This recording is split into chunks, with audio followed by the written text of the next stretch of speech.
بسم اللہ الرحمن الرحیم۔ محترم ناظرین، السلام علیکم ورحمۃ اللہ وبرکاتہ۔ امید ہے آپ خیریت سے ہوں گے۔ حضرت اویس قرنی رضی اللہ تعالی عنہ آپ کا شمار اکابر اولیاء کرام، بزرگان دین اور اکابر تابعین، جلیل القدر تابعین میں ہوتا ہے۔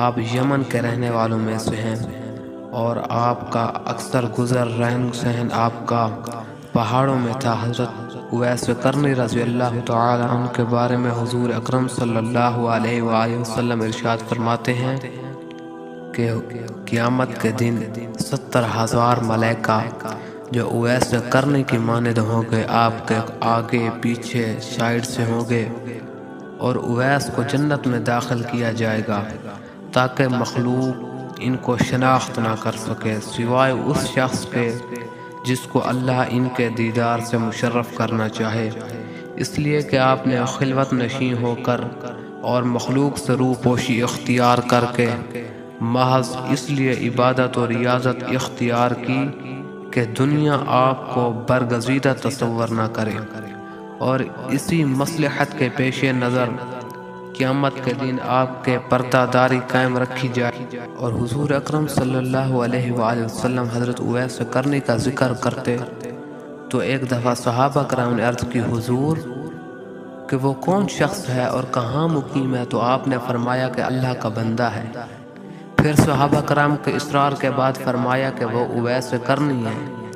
حضور اکرم صلی اللہ علیہ وآلہ وسلم نے فرمایا کہ میری امت میں ایک ایسا شخص ہے جس کی شفاعت سے قبیلہ ربیع اور مضر کی بھیڑوں کے بال کے برابر گناہ گاروں کو بخش دیا جائے گا۔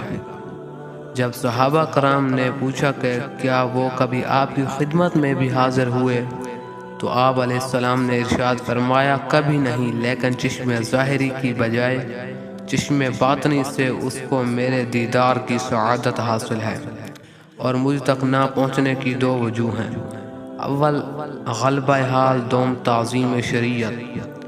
تعظیم شریعت یہ ہے کہ ان کی والدہ مومنہ بھی ہیں، ضعیف بھی ہیں، نابینا بھی ہیں، اور اویس شتر بانی اونٹوں کو چرا کر ان کے ذریعے سے معاش حاصل کرتا ہے۔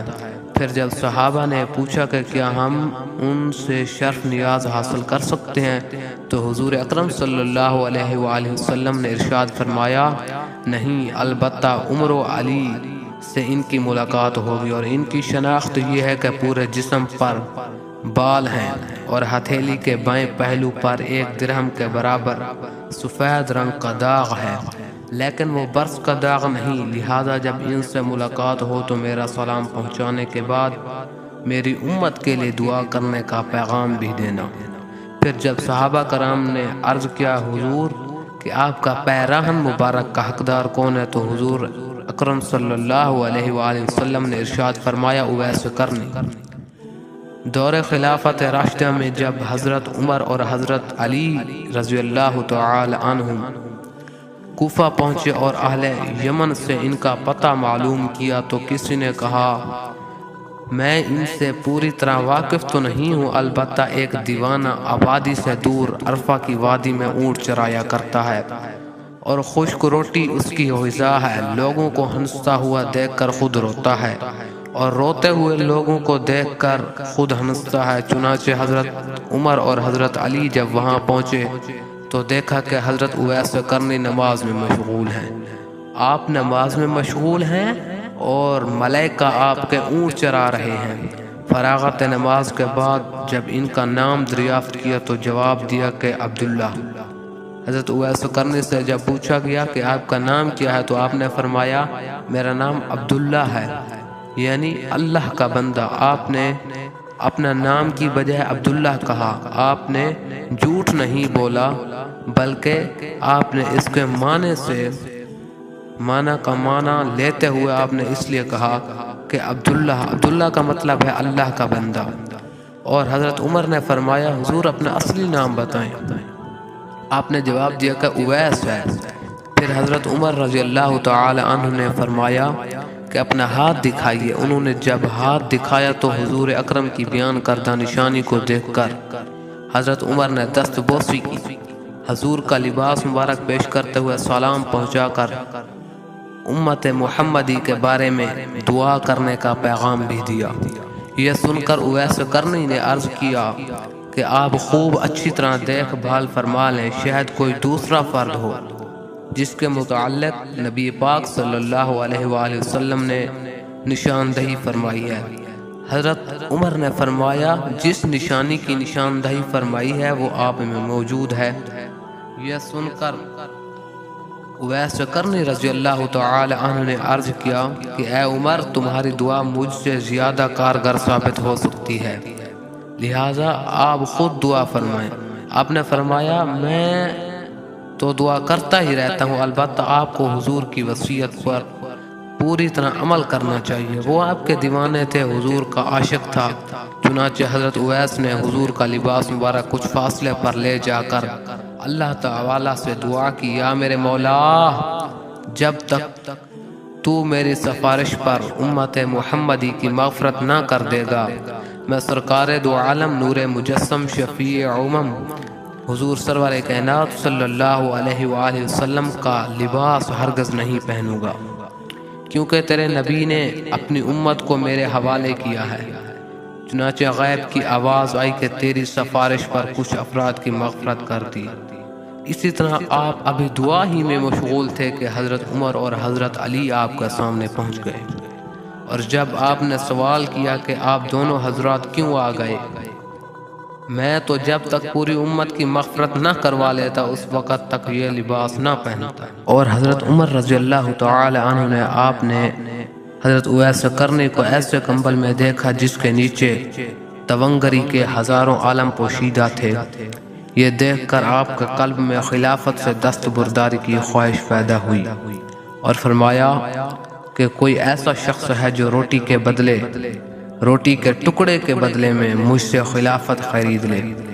یہ سن کر حضرت اویس نے کہا کوئی بے وقوف شخص ہی خرید سکتا ہے، آپ کو تو فروخت کرنے کی بجائے اٹھا کر پھینک دینا چاہیے، پھر جس کا جی چاہے گا اٹھا لے گا۔ یہ کہہ کر حضور اکرم صلی اللہ علیہ وآلہ وسلم کا بھیجا ہوا لباس پہن لیا، اور فرمایا کہ میری سفارش پر بنو ربیع اور بنو مضر کی بھیڑوں کے بالوں کے برابر اللہ تبارک و تعالی نے لوگوں کی مغفرت فرما دی۔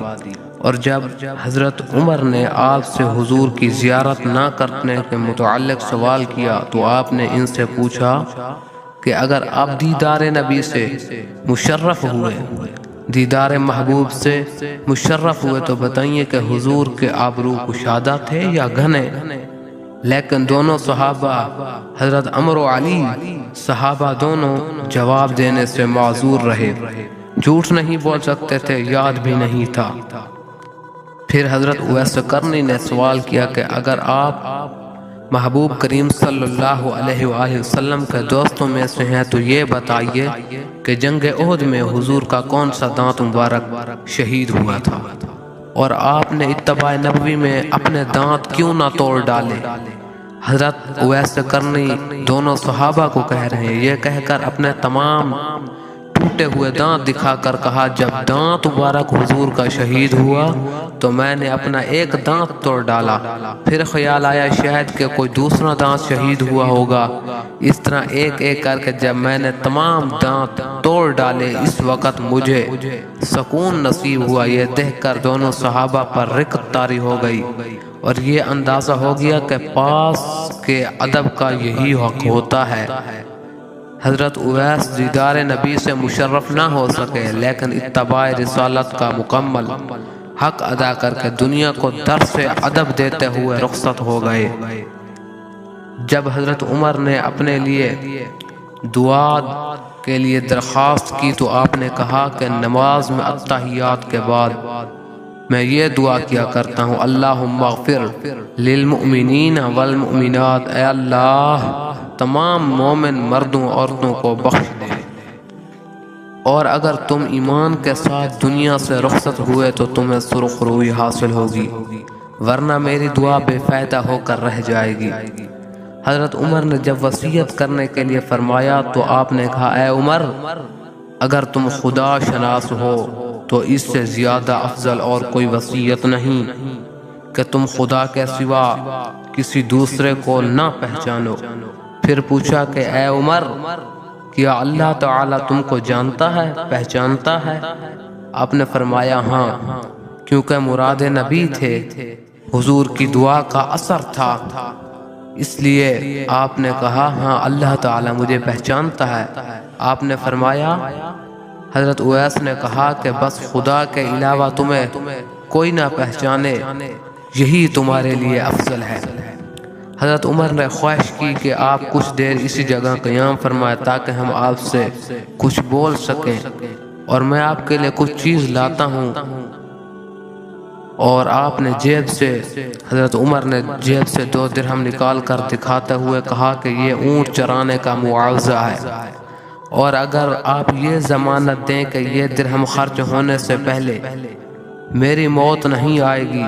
یہ حضرت اویس قرنی نے فرمایا کہ آپ مجھے ضمانت دیں کہ یہ درہم خرچ ہونے سے پہلے میری موت نہیں آئے گی تو یقیناً آپ کا جو جی چاہے عنایت فرما دیں، ورنہ یہ 2 درہم میرے لیے بہت کافی ہیں۔ پھر فرمایا کہ یہاں تک پہنچنے میں حضرت اویس قرنی فرما رہے ہیں، فرمایا حضرت عمر اور حضرت علی کی بارگاہ میں عرض کی، حضور اگر آپ کو میری طرف پہنچنے تک کوئی تکلیف پہنچی ہو تو اس کی میں معافی چاہتا ہوں، اور اب آپ دونوں واپس ہو جائیں کیونکہ قیامت کا دن قریب ہے اور میں ذات آخرت کی فکر میں لگا ہوا ہوں۔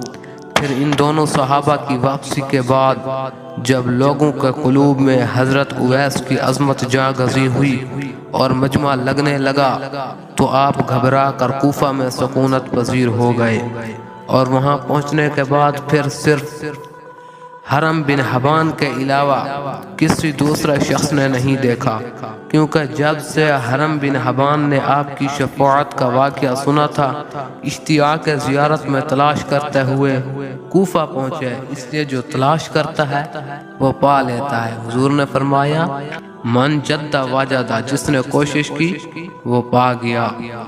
محترم ناظرین، آپ کو اگر ہماری ویڈیو پسند آئی ہو تو لائک کریں، سبسکرائب کریں اور زیادہ سے زیادہ شیئر کریں۔